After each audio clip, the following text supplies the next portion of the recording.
Yo, salut à toi, c'est Lolo Frédéric. Donc, si tu me connais pas, je me présente, je suis photographe, réalisateur et DP à l'île Maurice. Et donc, du coup, depuis quelques mois, j'ai travaillé sur la colorimétrie un peu des vidéos, après avoir acquis la FX3 il y a quelques années, et maintenant aussi quelques années en train de travailler sur DaVinci Resolve.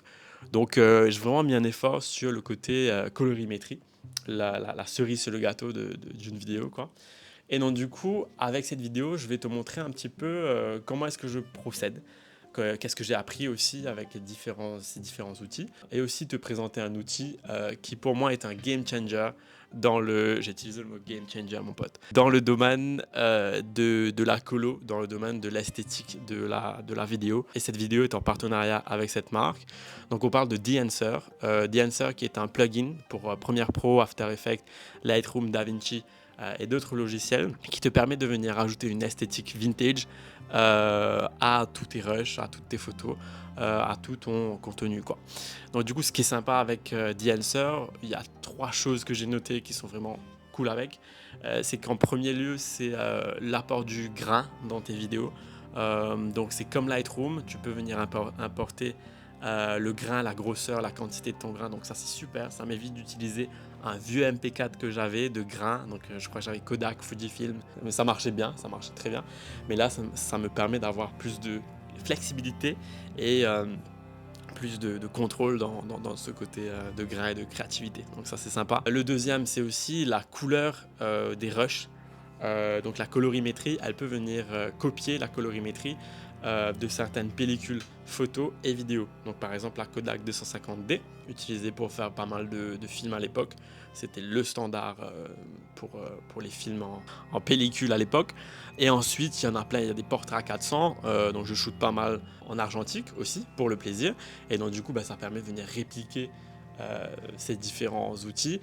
Et ensuite, en troisième, c'est quelque chose qui s'appelle l'alliation et le bloom. Donc c'est quoi? C'est pouvoir venir un peu éclater, pas forcément éclater, mais de venir rajouter une espèce de halo autour des highlights. Mais avant ça, je t'invite rapidement à faire un petit tour sur mon site internet pour voir mes travaux photos et vidéos. Et dessus, tu peux même acheter des prints en grand format. Donc fais un petit tour. Allez, passe à la vidéo.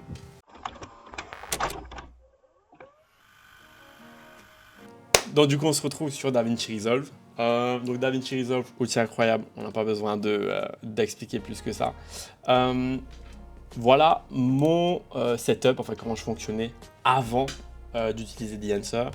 Donc voilà, j'avais plusieurs nodes et chaque node était spécifique pour une caractéristique de colorimétrie.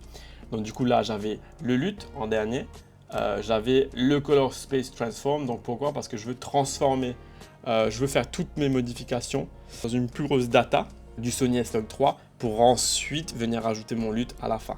Donc j'ai pas envie de venir modifier, j'ai pas envie de mettre mon CST avant et ensuite tout modifier. C'est bête, c'est comme un entonnoir. On a S-Log3 avec toutes les données, on vient convertir en Rec 709. Je veux pas rajouter ou modifier des infos avec moins de format, je veux le rajouter avec plus. Vous allez voir, ce que je dis, ça a une importance parce que avec The Answer, on s'en fout de faire avant, après. C'est que dans tous les cas, il va faire les modifications sur le Sony S-Log3 et pas dans la conversion Rec 709. Donc ça, c'est super intéressant. Donc là, du coup, on a tous les LUT. Donc du coup, à chaque fois quand je voulais modifier, donc là, j'avais les curves, j'ai écrit justement pour pas me perdre. Donc là, j'ai modifié ici et j'ai modifié là. Les contrastes, j'ai modifié là. Donc du coup, à chaque fois, il fallait cliquer, c'était plein de clics, c'était assez chiant. Avec The Answer, ce qui est cool, c'est que, hop là, quand je tape dans ma barre de recherche, il faut bien le taper bien sûr, The Answer, je viens l'implémenter, et là, j'ai directement toutes les modifications avec des petites jauges comme ça. Donc ça, c'est un game changer, franchement, c'est trop bien.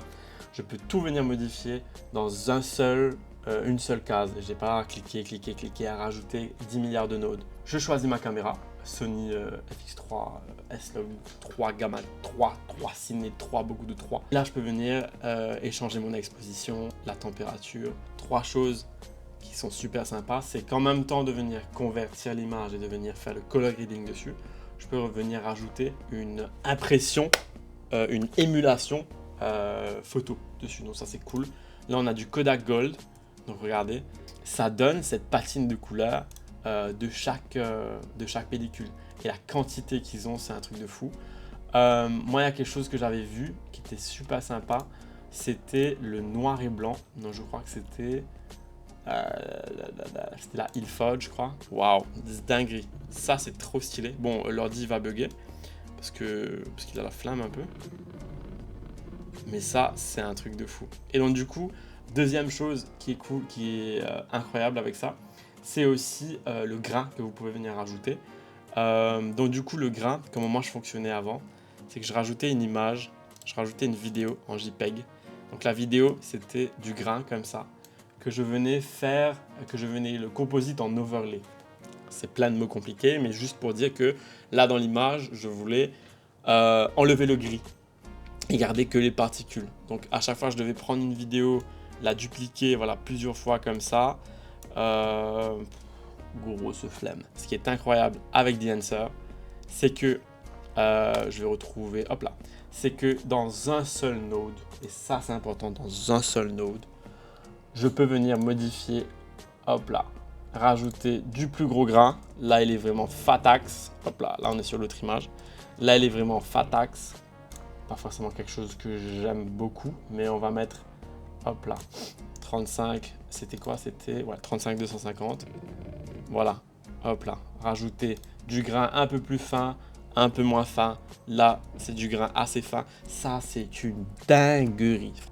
Troisième chose maintenant, c'est le bloom et l'alliation. Donc, j'ai la version payante de DaVinci. Il y a déjà un outil assez similaire à celui-là qui me permet de faire de l'alliation, du bloom, du film emulation et tous les trucs qui vont avec. Mais DENSER est beaucoup mieux.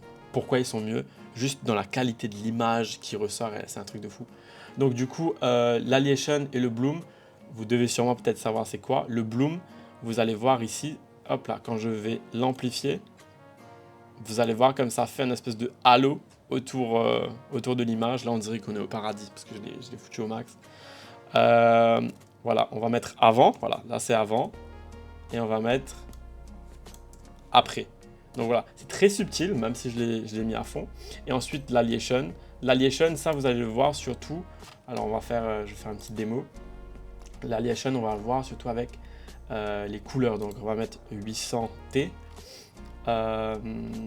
Et l'alliation, hop là. Donc voilà, l'alliation, vous voyez là, tout autour, il y a une espèce de coloris. C'est très compliqué à trouver les mots pour ça. Le bloom. Hop là. Tu vois le bloom sur le casque? Regarde. Hop là. Là, on voit, ça fait une espèce de lumière un peu soft sur la personne qui est juste assez fou. Donc, du coup, l'alliation. Donc là, tu vas voir le petit halo un peu rouge sur les highlights. Hop là. Voilà. C'est des petits détails qui sont pas forcément essentiels dans tout montage, mais quand on a l'habitude de voir des films, un peu les films au cinéma, qui à l'époque étaient tournés avec des pellicules, c'est des petites caractéristiques qui reviennent et le bloom et le highlight en font partie à 100%. Et ce que j'ai oublié de rajouter, c'est que cet outil DENSER, il permet aussi de venir naturaliser un petit peu les différents rushs vidéo. Et donc du coup d'avoir moins cette image ultra sharp, ultra clean et de venir rajouter un peu plus d'organique dans l'image. Donc voilà, DENSER, ça va faire partie de mon workflow dès à présent. Donc pour toutes les autres vidéos que je vais faire, franchement c'est un truc de fou. Moi qui adore shooter à l'argentique et là d'implémenter ces caractéristiques en vidéo, pour moi spécifiquement c'est une dinguerie quoi. J'espère que tu as kiffé la vidéo. Si jamais le logiciel t'intéresse, n'hésite pas à faire un tour dans la description. Tu peux avoir un code promo donc de 10%. Donc voilà, merci beaucoup à toi d'avoir regardé la vidéo. N'hésite pas à liker, à faire toutes les autres bonnes choses. Et en attendant, je te souhaite une très bonne journée. Ciao, ciao.